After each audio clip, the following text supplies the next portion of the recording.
113 days out of my 120 on this container ship. Uh, I got another comment from one of the same individuals, one of you guys that I spoke about yesterday.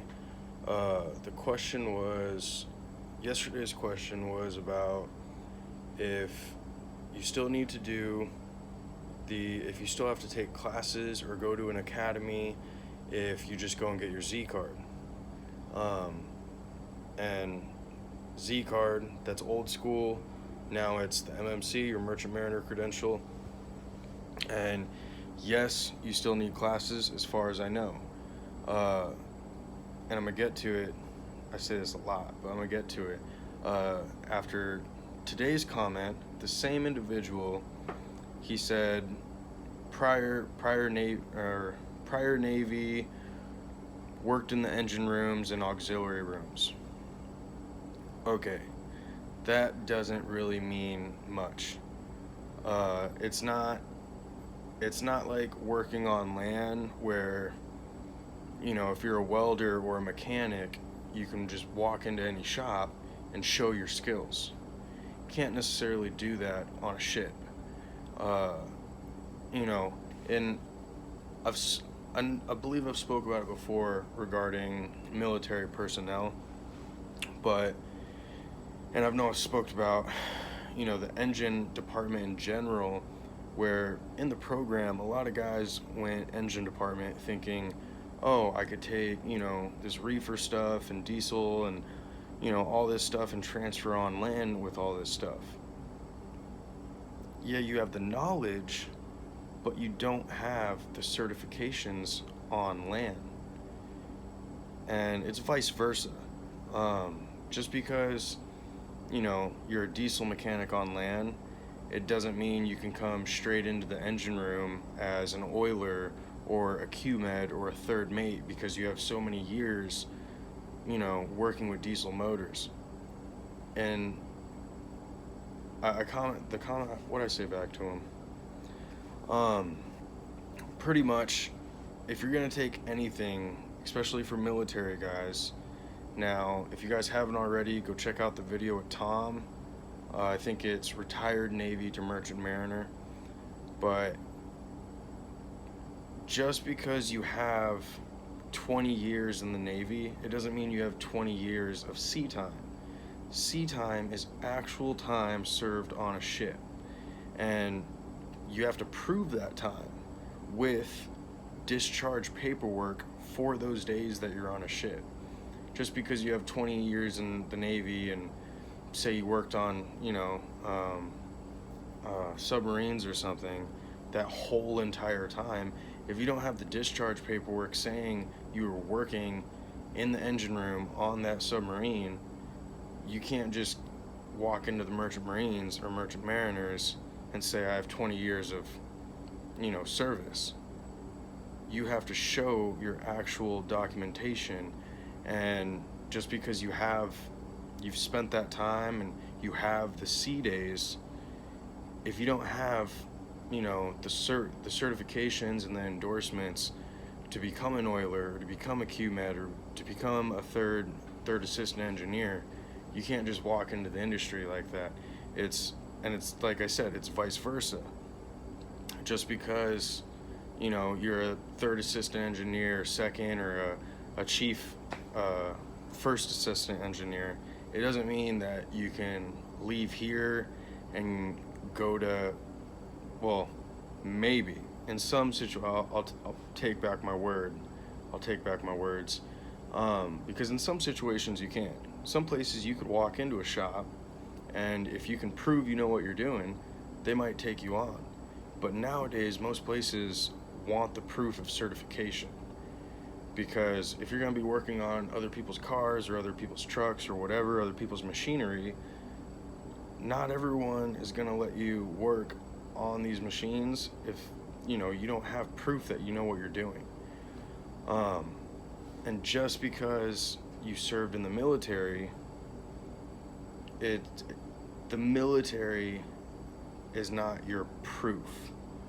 It doesn't hold that like that. It's just what it is, you know. If you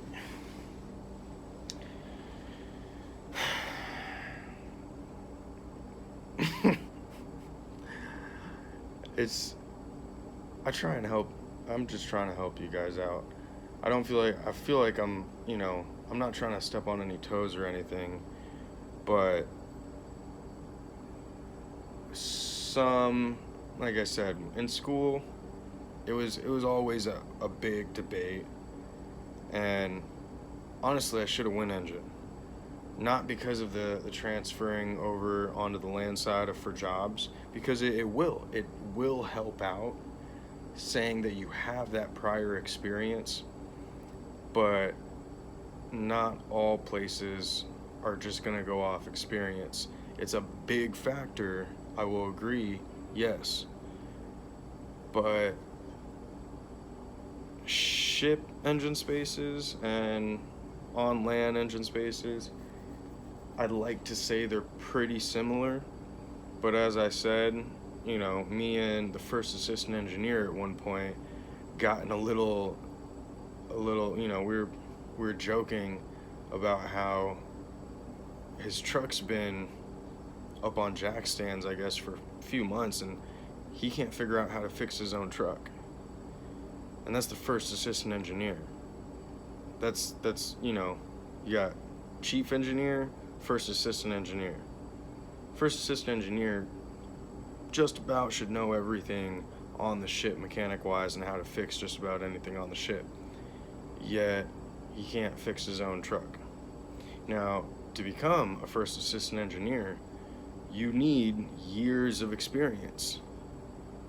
Now, do you think that first assistant engineer is going to be able to walk into a, you know, reputable, big name diesel industry and say, hey, can I get a mechanic's job? Well, yeah. Can you figure out what's wrong with this truck? You see what I'm saying? But, and I'll say even, I was in school when I was in the program. A friend of mine, he did work on submarines, and yet and he had proof of sea days. You know, he had proof of sea days in the engine room on the sub, yet those certifications that he had weren't necessarily the same certifications that you need for the merchant mariners. He even had the sea days, but the sea days, they didn't recognize all of his sea days either. There's a tricky situation when it comes to the military and transferring over. If you are military, you know, thank you for your service. But if you're becoming a merchant mariner, and that's, you know, you're currently serving and you're thinking of becoming a merchant mariner, look into it. I can't tell you much because that's not the route I took. But look in, because I know there are certain programs and certain ways to transition into becoming a merchant mariner. I met an OS on here who he technically should have been a third mate because he got out of the Coast Guard and went through some kind of program to get his third mate endorsement. Now, it works a whole lot better when you're transferring straight, you know, from your military service into the merchant marines, because if there's, you know, any amount of time lapse, sometimes that time lapse, I don't know, I can't speak of, I don't know exactly, so don't quote me, but I know there is a certain amount of time lapse where, you know, they stop recognizing those days. So if you guys are serving, look into that. I can't help you much with that because that's not what I did. But that's what I got for tonight. I hope you guys enjoyed this little video. Kind of sad. I dropped some subscribers today. But you'll be back. They always come back. I'm about to get relieved, and I will see you guys in tomorrow's video.